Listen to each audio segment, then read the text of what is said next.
Kozara se plasirala u finale Kupa Republike Srpske, pošto je u 2 meča bila bolja od Sloge iz Doboja. Pitanje finaliste riješeno je već u prvoj utakmici u Doboju, koju je Kozara dobila rezultatom 3:1.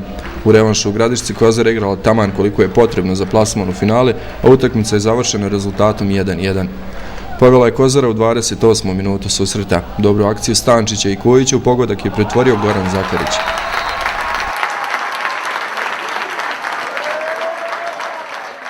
Sloga je mogla izjednačiti 4 minute kasnije, ali je udarac Mićevića odbranio Kozić. 5 minuta prije kraja utakmice Perić je propustio da matira golmana gostiju nakon centar šuta Zakarića.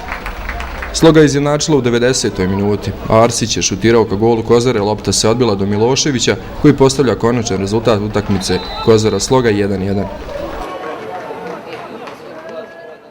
Mislim da smo imali rezultat dosta dobar iz prvog susreta, imali smo rezultat od 3:1, danas smo odigrali, da tako kažem, taman koliko nam je bilo potrebno da se plasiramo u finale, jer imamo i u subotu utakmicu, tako da imamo i nekoliko igrača koji nisu danas bili u petorica, tačnije nisu igrali.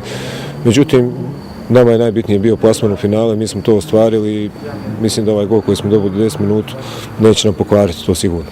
Ovom pobjedom Kozara se po 5. put plasirala u finale Kupa, takmičenje koje je do sada 3 puta osvojila, uključujući i prvo 1994. godine.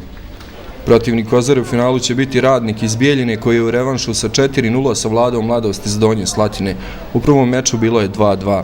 Termin odigravanja finalne utakmice još nije poznat, a postoji mogućnost da se ne igra jedna utakmica u Banja Luci kao do sada, nego 2 u Gradišci i Bijeljini, a domaćin prvog susreta bio bi određen žrebom.